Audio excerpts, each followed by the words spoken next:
ہم وہی کہیں گے جو ہمارا دین ہم کو بتاتا ہے. عمل کرو تو تمہارا بھلا ہے، نہیں کوئی عمل کرے تو نقصان ہمارا نحمده نہیں. ونصلي ونسلم على رسوله الكريم أما بعد فأعوذ بالله من الشيطان الرجيم بسم الله الرحمن الرحيم وكذلك نولي بعض الظالمين بعضا صدق الله العظيم وبلغنا رسوله النبي الكريم ونحن على ذلك لمن الشاهدين والشاكرين والحمد لله رب العالمين. بارگاہ رسالت مآب صلی اللہ علیہ وسلم میں بلند آواز سے محبت کے ساتھ درود و سلام کا نذرانہ پیش کر لیں. اللہم صلی علی سیدنا و مولانا محمد وبارک وسلم صلاة و سلاما علیک یا رسول اللہ صلی اللہ تعالی علیہ وسلم. نبی اور آل نبی کی بارگاہ میں حصول برکت کے لیے ایک مرتبہ اور پڑھ لیں. صلی اللہ علی النبی الامی وآلہ صلی اللہ علیہ وسلم صلاة و سلاما علیک یا رسول اللہ صلی اللہ تعالی علیہ وسلم. السلام علیکم ورحمۃ اللہ وبرکاتہ. جس آیت کریمہ کی تلاوت کرنے کا شرف حاصل کیا ہے، اللہ تبارک و تعالی ارشاد فرماتا ہے وَكَذَلِكَ نُوَلِّي بَعْضَ الظَّالِمِينَ بَعْضًا، اور یوں ہی ہم ظالموں میں ایک کو دوسرے پر مسلط کرتے ہیں. یعنی ظالموں میں سے ایک کو دوسرے پر ان کے اعمال کی وجہ سے مسلط کر دیتے ہیں اور ظالم کی پکڑ ظالم کے ذریعے کرتے ہیں.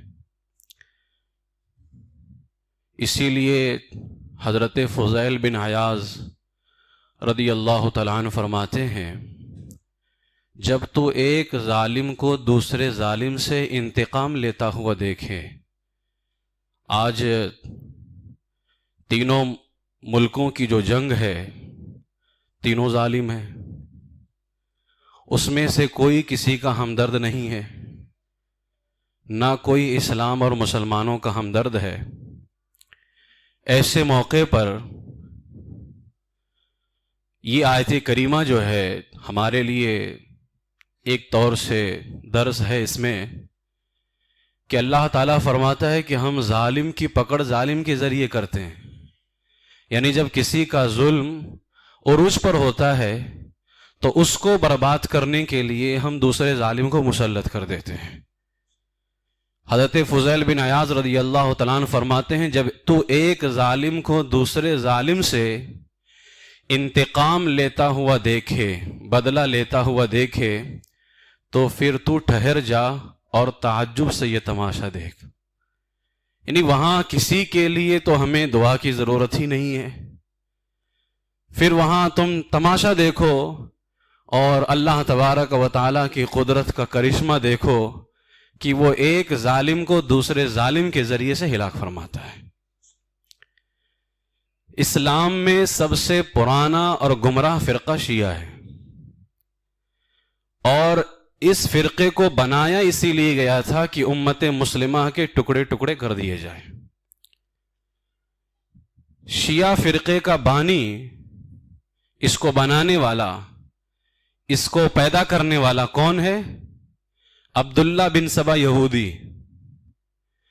آپ اندازہ لگائیں، آج ایران جو کہ شیعوں کا دنیا میں پہلا ملک ہے، دوسرے نمبر پر شیعوں کی سب سے زیادہ آبادی جس ملک کے اندر ہے وہ آذربائیجان ہے. سب سے زیادہ شیعہ کمیونٹی جو ہے وہ ایران کے اندر ہے. 90% شیعہ ایران کے اندر ہیں. اگر آپ کو سنی ملیں گے تو 10 سے 5% ملیں گے. شیعوں کی بنیاد رکھنے والا عبداللہ بن سبا یہودی ہے. آج دیکھ لیں کہ ایران جو ہے اسی یہودی کے خلاف ہے جس نے تمہاری پیداوار رکھی تھی. تو شیعوں کا بانی شیعہ فرقے کا، اور اسلام میں یہ سب سے پرانا اور گمراہ فرقہ ہے، اور اس کو بنانے کا مقصد ہی تھا امت مسلمہ کے ٹکڑے ٹکڑے کر دینا۔ یہ نام یاد رکھیے گا، عبداللہ بن سبا یہودی صنعانی، اس نے شیعہ فرقے کی بنیاد رکھی۔ اسلام کو اور مسلمانوں کو جتنا نقصان اس فرقے نے پہنچایا ہے، شیعہ فرقے نے کسی اور فرقے نے نہیں پہنچایا ہے، اور اس پر تاریخ گواہ ہیں۔ جو لوگ تاریخ نہیں جانتے ہیں وہ محض جو ہے چند نیوز سن کر کے اور چینل سن کر کے جو ہے نا وہ دعائیہ کلمات نکالتے رہتے ہیں، لیکن جو لوگ تاریخ جانتے ہیں اور جو ہسٹری پڑھتے ہیں وہ جانتے ہیں کہ ان شیعوں کی اور ان جو ہے روافض کی حقیقت کیا ہے۔ یاد رکھ لیں، شیعوں کو ہی رافضی کہا جاتا ہے۔ رافضی اہل بیت اطہار رضی اللہ تعالیٰ عنہم سے محبت کرنے کا نام نہیں ہے، بلکہ صحابہ سے بغض رکھنے کا نام رافضی ہے۔ اسی طریقے سے صحابہ سے محبت کرنے کا نام ناسبیت نہیں ہے، بلکہ اہل بیت سے بغض رکھنے کا نام ناسبیت ہے۔ یعنی رافضی وہ ہیں جو صحابہ کو گالیاں دیں، اور ناسبی وہ ہیں جو اہل بیت کو گالیاں دیں۔ الحمدللہ ہم اہل سنت و جماعت ہیں جو صحابہ کا بھی احترام کرتے ہیں اور حضور کی آل اولاد کا بھی احترام کرتے ہیں۔ ہمارے دلوں کے اندر نہ ان کی گندگی ہے نہ ان کی گندگی ہے، بلکہ ہم ان دونوں سے محبت اور احترام اور ان کی عزت کرتے ہیں۔ اسی لیے ہمارے امام نے بھی فرمایا، اہل سنت کا ہے بیڑا پار، اصحاب حضور نجم ہے اور ناؤ ہے عطرت رسول اللہ کی صلی اللہ علیہ وسلم۔ اب رافضی کا معنی کیا ہوتا ہے؟ رافضی کا معنی ہے تارک اسلام، اسلام کو چھوڑنے والا۔ اصل میں انہوں نے اپنے باطل عقیدوں کی وجہ سے اسلام کو چھوڑ دیا، اس لیے ان کو رافضی کہا جاتا ہے، یعنی رافضی چھوڑنے والا۔ مثلا ان کے عقائد میں سے یہ عقیدہ ہے کہ قرآن معاذ اللہ تحریف شدہ ہے، گھٹایا بڑھایا گیا ہے، جبکہ قرآن کو کوئی گھٹا بڑھا نہیں سکتا ہے، ان کا عقیدہ ہے۔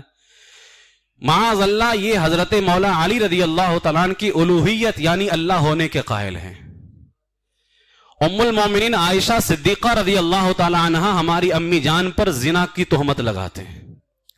حضرت جبریل علیہ السلام کو خیانت کرنے والا کہتے ہیں کہ جبریل کو وہی قرآن علی کے پاس لانا تھا، خیانت کرتے ہوئے محمد کے پاس لے کر کے گئے۔ ان کے عقیدے میں سے ایک عقیدہ 12 اماموں کے حوالے سے یہ ہے کہ جو 12 امام ہیں ان کے یہاں، ان کو اللہ کی طرف سے نیا دین دیا گیا معاذ اللہ، جبکہ حضور علیہ السلام کے بعد نہ کوئی نبی آ سکتا ہے، نہ کوئی دین آ سکتا ہے، نہ کوئی کتاب آ سکتی ہے۔ آخری نبی حضور ہیں، آخری دین دین اسلام ہے، آخری کتاب قرآن مقدس ہے۔ ان کے یہاں یہ عقیدہ ہے کہ ہر 12 امام کو جو ہے ایک نیا دین دیا گیا، اور انہی کو رافضیوں کو ہی جو ہے شیعہ کہا جاتا ہے۔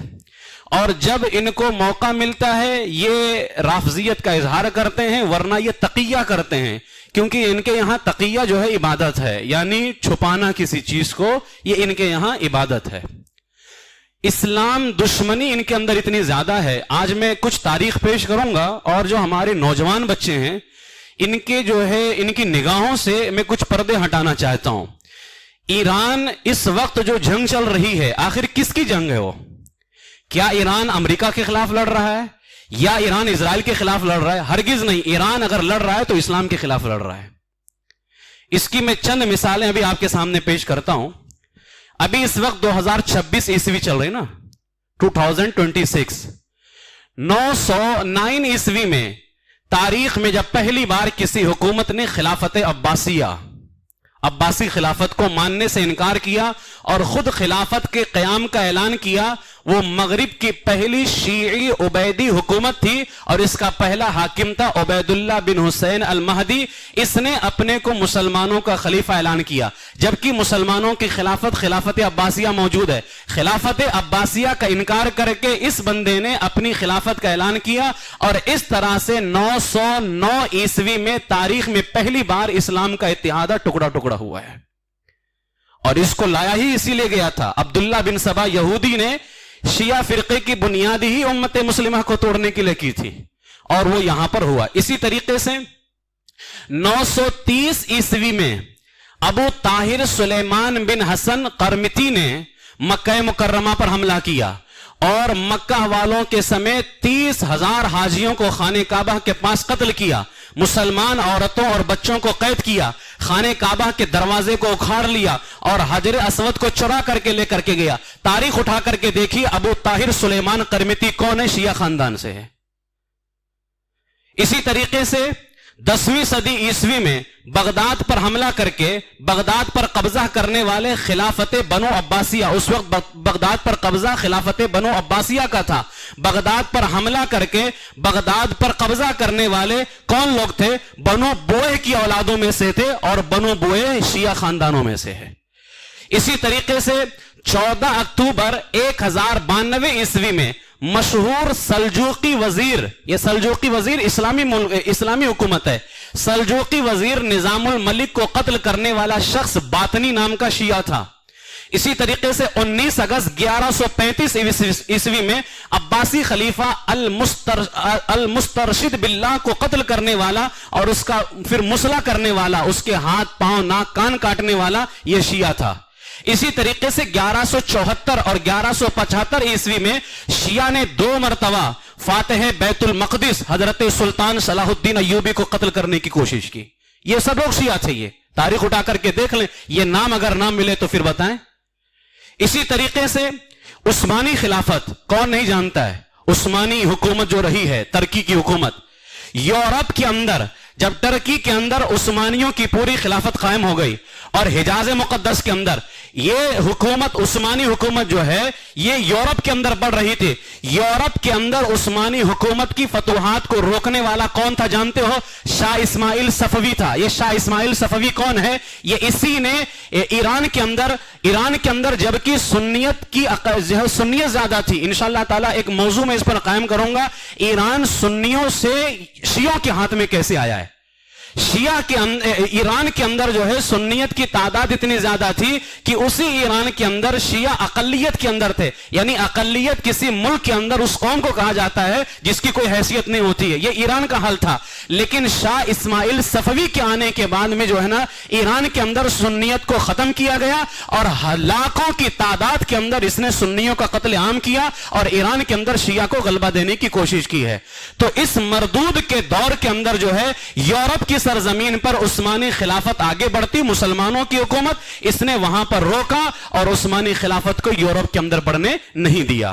اسی طریقے سے 1757 عیسوی میں سراج الدولہ کے ساتھ اور 4 مئی 1799 عیسوی میں حضرت ٹیپو سلطان کے ساتھ غداری کرنے والا میر جعفر، میر قاسم، میر صادق کون تھے؟ تاریخ اٹھا کر کے دیکھی، یہ سب شیعہ تھے، یہ سب شیعہ تھے۔ ورنہ حضرت ٹیپو سلطان نے تنہا 3 مہینہ انگریزوں کو چنے چبوایا تھا، 3 مہینہ حضرت ٹیپو سلطان اکیلے لڑے، لیکن اس میر صادق غدار کی وجہ سے آج بھی میسور کے اندر جائیں جہاں حضرت ٹیپو سلطان رحمت اللہ علیہ کا مزار شریف ہے، بغل میں اس مردود کی قبر ہے۔ میں نے تو پڑھا ہے کہ لوگ پہلے حضرت ٹیپو سلطان کے مزار پہ جاتے ہیں، پھر اس کی قبر پہ جا کر کے تھوک کر کے آتے ہیں، اور تھوکنا بھی چاہیے۔ یہ میر صادق کون تھا جس نے 3 مہینہ انگریزوں سے لڑنے والے ٹیپو سلطان کے ساتھ غداری کی؟ کیا وہ سنی مسلم تھا؟ نہیں، وہ شیعہ تھا۔ ایران کے اندر ایک بھی جو شیعہ ملک ہے ایک بھی سنی مسجد وہاں پر نہیں ملے گی، سنی مسجد بنانے پر پابندی ہے۔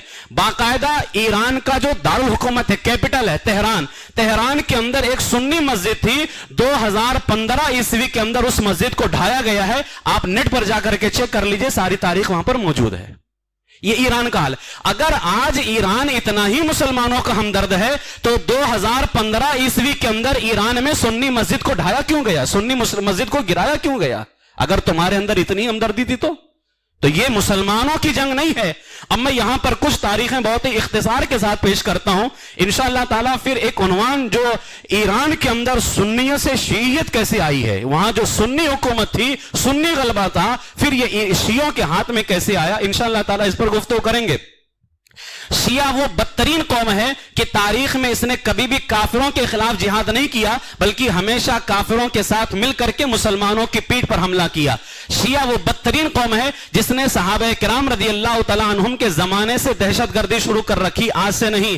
آپ دیکھ لیں شیعوں کا ایک دہشت گرد جس کا نام ہے فیروز لولو، یہ سیدنا فاروق اعظم رضی اللہ تعالیٰ عنہ فجر کی نماز کے اندر سیدنا فاروق اعظم کی پیٹھ پر اس نے حملہ کیا اور اسی نے شہید کیا ہے۔ ابو لولو فیروز نامی یہ دہشت گرد جو ہے شیعہ ہے، اس نے فاروق اعظم کو شہید کیا۔ اور میں آپ کو بتاؤں، جائیے نیٹ پر لکھیے ابو لولو فیروز، ایران کے اندر باقاعدہ اس کا مزار موجود ہے جہاں ہر شیعہ کو حاضری دینا فرض ہے۔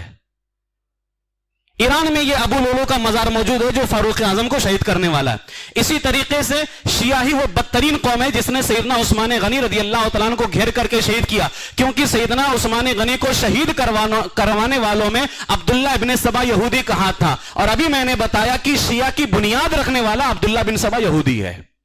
اصل میں یہ یہودی تھا، جب یہ یہودیوں کے درمیان میں اس کے معاملات نہ بنے تو یہ جو حضرت موسیٰ کے بارے میں نظریات رکھتا تھا وہی شیعہ بننے کے بعد اس نے مولائے کائنات کے بارے میں نظریہ پیدا کیا۔ یہی وجہ ہے کہ کچھ لوگ مولائے کائنات کو معاذ اللہ خدا کے برابر سمجھنے لگ گئے، کچھ لوگ معاذ اللہ مولائے کائنات کو خدا کے سے بڑھا دیے، اور جو ہے جس طرح حضرت موسیٰ علیہ السلام کے بعد میں حضرت ہارون علیہ السلام ان کے بھائی نبی بنے، تو اس نے یہ پیدا کرنے کی کوشش کی کہ حضور کے جانے کے بعد حضرت علی حضور کے چچا کے بیٹے ہیں، اس لیے معاذ اللہ رب العالمین اب یہ نبی بن گئے ہیں۔ یہ عبداللہ بن سبا یہودی تھا۔ اسی طریقے سے شیعہ وہ بدترین قوم ہے جس نے سیدنا مولا علی اور حضرت امیر معاویہ رضی اللہ تعالیٰ عنہ کو لڑوانے کی کوشش کی، لیکن دونوں صحابہ کرام نے کمال فراست سے شیعہ کی سازشوں کو ناکام بناتے ہیں، اور اس کے بعد میں جس کی بنیاد پر شیعہ کے ایک دہشت گرد ابن ملجم کون تھا؟ ابن ملجم وہی تھا جو ہے جنگ کے اندر حضرت علی کی جماعت کے اندر ہے، حضرت علی کو قتل کرنے والا، حضرت علی پر حملہ کرنے والا کون ہے؟ ابن ملجم ہے۔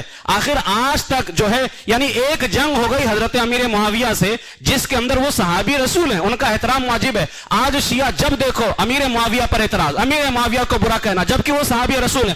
کیا کوئی شیعہ ابن ملجم کو اتنا برا بولتا ہے؟ جس ابن ملجم نے حضرت مولائے کائنات پر حملہ کیا، جس ابن ملجم نے مولا علی کو شہید کیا، جس ابن ملجم نے مولا علی کو قتل کیا، آج شیعہ ابن ملجم کو کیوں نہیں برا بلا کہتے ہیں؟ اس وجہ سے کہ ابن ملجم شیعہ خاندان میں سے تھا، تو یہ جانتے ہیں کہ اگر ہم نے ابن ملجم کی تاریخ پر بات کی اور ابن ملجم کے خاندان پر بات کی تو اس کا شجرہ ہمارے سے مل جائے گا۔ اس بنیاد پر ابن ملجم کے بارے میں شیعہ بات نہیں کرتے ہیں، اور یہ ابن ملجم تھا جس نے مولا علی کو اس بنیاد پر مارا کہ معاذ اللہ رب العالمین حضرت امیر معاویہ رضی اللہ تعالیٰ عنہ سے پھر صلح جو ہوئی۔ اسی طریقے سے شیعہ وہ بدترین قوم ہے جس نے امام حسن رضی اللہ تعالیٰ عنہ کو، جب امام حسن نے امیر معاویہ سے صلح کی اور صلح کرنے کے بعد میں امام حسن مصلی امامت پر آئے نماز پڑھانے کے لیے، تو انہی شیعوں نے، کیونکہ حضرت امام حسن کوفہ کے اندر تھے، جب مصلی امامت پر آئے داڑھی پکڑ کر کے کھینچ کر کے مصلی سے گرانے والے کون تھے؟ شیعہ لوگ تھے۔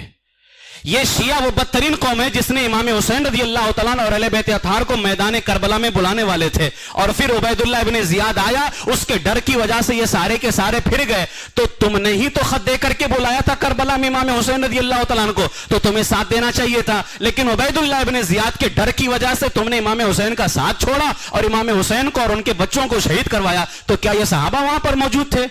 صحابہ کرام رضی اللہ تعالیٰ عنہ تو تھے نہیں وہاں پہ، لہٰذا یہ شیعہ لوگ تھے جنہوں نے شہید کروایا۔ پھر اس کے بعد میں شیعہ وہ بدترین قوم ہے جو تاتاریوں کے ساتھ مل کر کے عراق اور بغداد میں مسلمانوں کا قتل عام کرنے والا کون تھا؟ ابن القمی شیعہ ملعون تھا جو تاتاریوں کے ساتھ مل کر کے بغداد پہ حملہ کروایا۔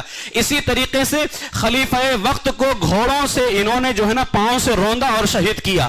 شیعہ وہ بدترین قوم ہے جس نے ہلاکو خان کے ساتھ مل کر کے مسلمانوں کا قتل عام کیا، اور ہلاکو خان کے ساتھ ملنے والا نصیر الدین توسی تھا۔ نصیر الدین توسی کون ہے؟ یہ شیعہ خاندان میں سے ہے۔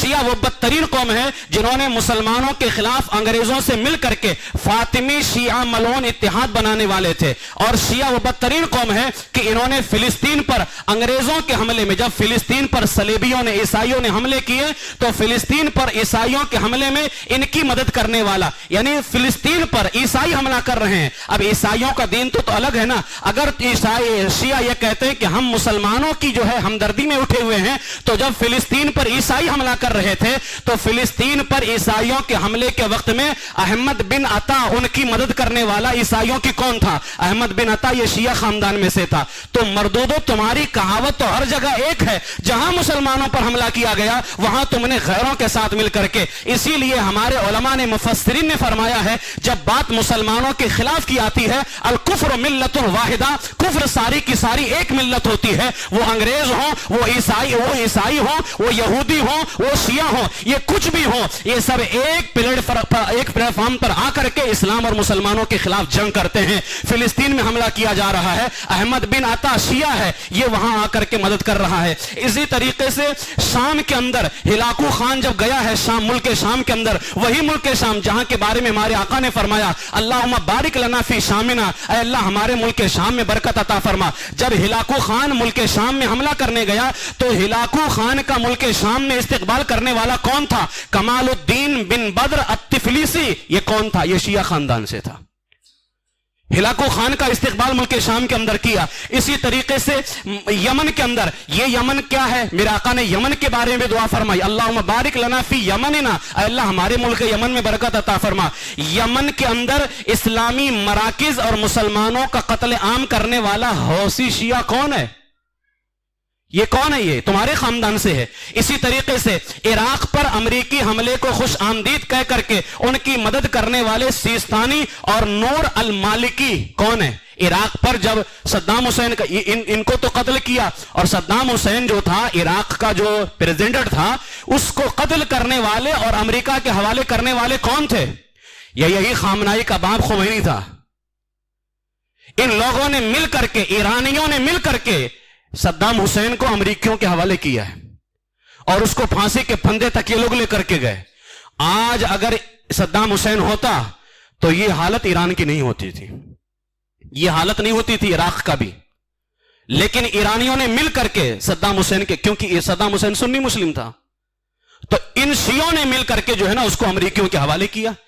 اسی طریقے سے افغانستان پر، یہ ساری باتیں آپ نیٹ پر جا کر کے سرچ کر سکتے ہیں، افغانستان پر نیٹو کے حملے کو خوش آئند کہہ کر کے ان کی مدد کرنے والے، جب افغانستان پہ حملہ ہوا تو ایرانی حکمران شیعہ ہی تھے. شام میں امریکہ کی مدد اور بشار سے مل کر کے لاکھوں مسلمانوں کا قتل کرنے والے اور خلافت کی تحریک کا گلا گھونٹنے کی کوشش کرنے والے عراقی حکمران، ایرانی حکمران اور لبنان کی حزب الآلات بھی یہ سب شیعہ ہیں. خلافت عثمانیہ کے خلاف بغاوت کر کے لاکھوں مسلمانوں کا قتل عام کرنے والا کون تھا؟ وہ نام ہے اسماعیل صفوی. یہ اسماعیل صفوی ہے جس کے ایران میں آنے کے بعد میں سنیت پر حملہ کیا گیا. برما کے مسلمانوں کے قتل پر بت پرستوں کی حمایت کرنے والا، بت پرستوں کو سپورٹ کرنے والا احمد نجات کون ہے؟ شیعہ ملون ہے. شام کے لوگوں پر بشار اور روس پر بمباری کی حمایت کرنے والا اور اس کو سرخ لکیر، شام کے لوگوں پر جب حملہ کیا گیا اور روس پر جب بمباری کی گئی تو ان بمباریوں کی حمایت کرنے والا اور اس کو لال لکیر قرار دینے والا جانتے کون تھا؟ یہی جو بھی چند دن پہلے مرا ہے خامنائی. اسی نے کہا تھا کہ یہ بہتر ہے اور ایسا ہونا چاہیے. صحابہ کو گالیاں دینے والے، اور یہ تو ان کے معاملات دنیا تک کے ہیں، لیکن جب انہوں نے دین کے اندر خرابی پیدا کی ہے اور دین کے اندر جو ہے انہوں نے معاذ اللہ بدعقیدگی پیدا کی ہے، صحابہ کو گالیاں دینا، خلفائے راشدین کو گالیاں دینا، امہات المومنین ازواج مطہرات کو گالیاں دینا، یہ سارے قلم کس کے تھے؟ یہ تمہارے قلم تھے. میرے پاس میں تو وہ جو نجف کے اندر اور کربلا کے اندر جو مسجدوں میں ایک کتاب رکھی رہتی، جیسے ہمارے یہاں افضل الوظائف ہے، 5 سورہ ہے، لوگ ہر نماز کے بعد پڑھتے رہتے ہیں، ایسے ہی باقاعدہ امام حسین کی مسجد کے اندر، مولا علی کی مسجد کے اندر وہ کتاب سب سے زیادہ، یعنی اتنی تعداد میں تو قرآن بھی نہیں ہوگا جتنی تعداد کے اندر وہ کتاب رکھی رہتی ہے. اچانک میں قرآن مجید کی تلاوت کر رہا تھا، کرتے کرتے ایک شیعہ آیا اور وہ پڑھ رہا تھا. میں نے سوچا لو آج دیکھ لیتا ہوں آخر اس میں ہے کیا. اتفاق سے اللہ کی یہ مدد ہوتی ہے. میری نگاہ اس صفحے پر جا کر کے پڑھی جس میں لکھا تھا کہ معاذ اللہ تعالیٰ اس پر لعنت کرے جس نے سب سے پہلے اہل بیت کا حق مارا ہے، یعنی سیدنا صدیق اکبر رضی اللہ تعالیٰ عنہ پر. اس طرح کے الفاظ اس کے اندر موجود تھے. صحابی رسول حضرت ابو سفیان پر, صحابی رسول حضرت امیر معاویہ پر, اس کتاب کے اندر یہ ساری گندگیاں لکھی ہوئی ہیں. اور لوگ آج کر کے سوشل میڈیا پہ کہتے ہیں نہیں وہ خامنہئی کہتا تھا ہم اسلامی مقدسات کی حفاظت کرتے ہیں. اسلامی مقدسات کی حفاظت کرنے کا مطلب کیا ہوا؟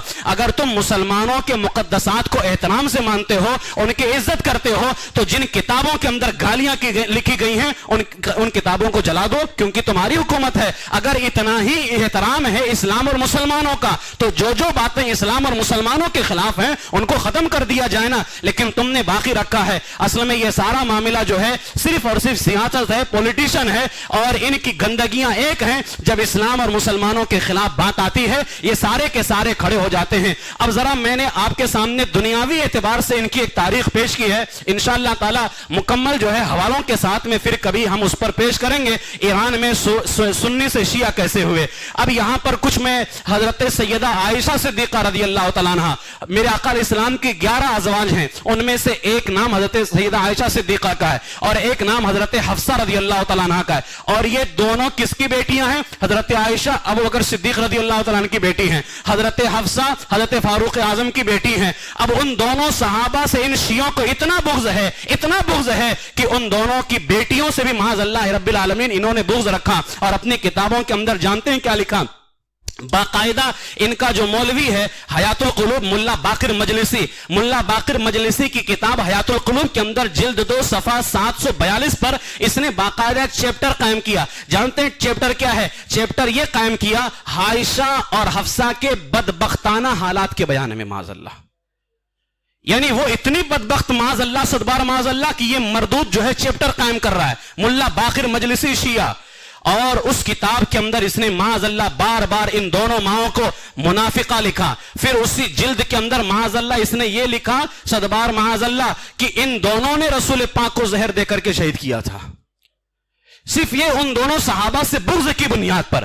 پھر اس کے بعد میں معاذ اللہ رب العالمین اس نے اپنی کتاب کے اندر جو ہے شیعوں کی کتاب ہے اصول کافی کے اندر معاذ اللہ رب العالمین یہ لکھا ہوا ہے کہ یہ تینوں یعنی ابو بکر عمر عثمان یہ تینوں مولا علی کی امامت چھوڑنے کی وجہ سے کہ حضور کے جانے کے بعد امام بننا تھا مولا علی کو امام نہ بنایا, تو یہ تینوں ابو بکر عمر عثمان یہ تینوں معاذ اللہ ان کو امام نہ بنانے کی وجہ سے مرتد ہو گئے, کافر ہو گئے.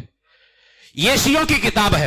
شیعوں کا ایک بڑا عالم ہے ابو جعفر یعقوب کلینی, اس کی کتاب الجامع الکافی کے آخری حصہ کتاب الروضہ میں ہے کہ معاذ اللہ امام باقر. اب امام باقر کی طرف ایک بات منسوب کرتا ہے جو کہ ہرگز امام باقر کی بات نہیں ہے, لیکن کہتے ہیں شیعہ اتنا جھوٹ بولتے ہیں کہ ان کے جتنا جھوٹ پوری کائنات کے اندر کوئی نہیں بولتا ہوگا. انہوں نے امام باقر کی طرف معاذ اللہ سوا ایک بات منسوب کی کہ امام باقر سے ابو بکر و عمر کے بارے میں پوچھا گیا تو امام باقر رضی اللہ تعالیٰ نے معاذ اللہ ان دونوں کے بارے میں کیا فرمایا کہ ان دونوں نے ظالمانہ طور پر ہمارا حق مارا. یہ دونوں سب سے پہلے ہم اہل بیت کی گردنوں پر سوار ہوئے, ہم اہل بیت پر جو بھی مصیبت اور آفت آئی اس کی بنیاد انہی دونوں نے ڈالی ہے, لہٰذا ان دونوں پر اللہ کی لعنت ہو اور اس کے فرشتوں اور تمام لوگوں کی لعنت ہو معاذ اللہ. اور بات کس کی طرف منسوب کی؟ حضرت سیدنا امام باقر رضی اللہ تعالیٰ کی طرف منسوب کی. اور اسی کتاب کے اندر امام باقر کا یہ فرمان بھی نقل کیا کہ امام باقر کہتے ہیں رسول اللہ کی وفات کے بعد سب لوگ مرتد ہو گئے سوائے 3 لوگوں کے. تو کسی نے پوچھا کہ اے امام باقر وہ 3 لوگ کون تھے جو مرتد نہیں ہوئے مسلمان رہے؟ تو امام باقر نے کہا وہ حضرت مقداد بن اسود تھے, حضرت ابو ذر غفاری تھے اور سلمان فارسی رضی اللہ تعالیٰ عنہ, یعنی ان 3 کے علاوہ سارے صحابہ مرتد ہو گئے. اچھا یہاں پر کہتے ہیں نا کہ جو جھوٹ بولتا ہے نا اس کو اپنا جھوٹ چھپانے کے لیے پھر اور جھوٹ بولنے پڑتے ہیں, اور جھوٹوں کا کوئی دین نہیں ہوتا ہے. سرکار کے جانے کے بعد صرف امام باقر کے کہنے کے مطابق شیعوں نے جو کہا کہ امام باقر نے کہا سب مرتد ہو گئے, صرف 3 لوگ مسلمان رہ گئے تھے. کون کون؟ حضرت مقداد بن اسود, حضرت ابو ذر غفاری, سلمان فارسی, یہ 3 مسلمان رہے, باقی سب کافر ہو گئے تھے ان شیعوں کے مطابق. تو باقی اور یعنی 3 کا نام لیا, مقداد بن اسود, ابو ذر غفاری, سلمان فارسی. مولا علی کا تو نام بھی نہیں ہے, تو کیا مولا علی بھی کافر ہو گئے تھے؟ چلو 3 صحابہ کو چھوڑ دو, مولا علی کا تو نام لینا چاہیے تھا. امام حسن بھی کافر ہو گئے تھے, امام حسین بھی کافر ہو گئے تھے, سیدہ فاطمہ الزہرا بھی کافر ہو گئی تھی معاذ اللہ. یعنی تمہارے قول کے مطابق تو صرف 3 نام لیا نا, مقداد بن اسود, ابو ذر غفاری, سلمان فارسی, تو تم نے تو خود معاذ اللہ رب العالمین حضرت مولا کائنات کے حوالے سے کیا نظریہ پیش کر دیا. یہ ہے شیعوں کا بدترین مذہب اور بدترین دین. شیعوں کا علامہ ہے باقر مجلسی، اس نے اپنی کتاب حق الیقین میں ایک روایت لکھی ہے کہ جس وقت مہدی علیہ السلام ظاہر ہوں گے تو کافروں سے پہلے وہ سنیوں اور خاص طور سے سنیوں کے عالموں سے کارروائی شروع کریں گے اور سنیوں کو قتل کر کے نیست و نابود کریں گے. یہ شیعوں کی کتاب کے اندر. اسی کتاب کے اگلے صفحے پر حق الیقین ملا باقر مجلسی کی صفحہ 139، ابھی جو میں نے پیش کیا قتل کرنے والی بات وہ صفحہ 138 کی ہے، اب جو پیش کر رہا ہوں یہ صفحہ 139 کی ہے. اس نے کہا جب ہمارے قائم یعنی امام مہدی ظاہر ہوں گے تو عائشہ کو زندہ کر کے ان پر کوڑے برسائیں گے اور فاطمہ کا بدلہ ان سے لیں گے. اب بتائیں یہ ساری باتیں جس بندے کی ہوں کیا وہ اسلام اور مسلمانوں کا ہمدرد ہو سکتا ہے؟ ہمارے ہیرو تو صحابہ ہیں اور ہمارے رہنما تو سب سے پہلے وہ خلفائے راشدین ہیں، چاروں خلفاء ہیں. ان کے جانے کے بعد حسن و حسین ہمارے رہنما قائد ہیں، سردار ہیں. جب ان کمینوں نے انہی کی شان کے اندر، اور حضور علیہ الصلوۃ والسلام فرماتے ہیں میری امت کا آدھا علم اگر کسی کے پاس ہے تو وہ میری بیوی عائشہ صدیقہ کے پاس میں ہے. آج آپ دیکھ لیں عورتوں کے جتنے مسائل ہیں، عورتوں کے مسائل عورتوں تک کیسے پہنچائے. حضور علیہ الصلوۃ والسلام عورتوں کے ساتھ کس طرح سے رہتے تھے کوئی صحابی تھوڑی بیان کرے گا. یہ تو گھر کی بات ہے نا. عورتیں کس مسئلے پر عمل کریں. عورتوں کے آج جو مسائل ہمارے یہاں پائے جاتے ہیں اسے بتانے والا کون ہے؟ امی جان سیدہ عائشہ صدیقہ رضی اللہ تعالیٰ عنہ ہے. اور انہی پر معاذ اللہ رب العالمین اتنا بڑا الزام لگایا جا رہا ہے. تو یہ شیعوں کا دین ہے اور شیعوں کا مذہب ہے. اسی لیے ہمارے ائمہ فرماتے ہیں کہ جو صحابہ سے جلے وہ کافر ہوتا ہے.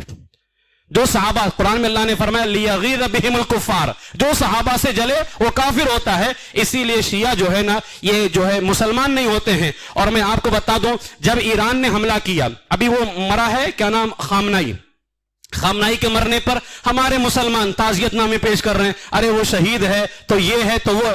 عوام تو چھوڑ دیجئے، میں کتنے مولویوں کی بات کروں. ایک مصباحی صاحب نے بھی اپنے پوسٹ پہ لکھا ہوا ہے شہید. جب پڑھے لکھے لوگوں کا یہ حال رہے گا تو ہماری عوام کہاں جائے گی؟ ان عوام کے سامنے تو حق بیان کر کے ان کی نگاہوں سے پردہ ہٹانا چاہیے تھا. لیکن ہم خود جو ہے معاذ اللہ رب العالمین ایسے بدترینوں کو اور ایسے کمینوں کو کیا آپ برداشت کر سکتے ہیں جو صحابہ کو گالیاں دے؟ آپ اسے شہید کہیں گے؟ اس مردود کے مرنے پر معاذ اللہ تعزیت کے الفاظ پیش کیے گئے. اچھا ایران اور اسرائیل نے جو ہے امریکہ اور اسرائیل نے حملہ کیا ایران کے اوپر، تو ایران کو حملہ کرنا چاہیے تھا اسرائیل اور امریکہ کے اوپر. لیکن اس نے ایک رپورٹ کے مطابق خلیجی ممالک پر ایران نے جو حملہ کیا 4911 میزائل اور ڈرون داغے، جبکہ اسرائیل پر اس نے صرف 900 داغے ہیں.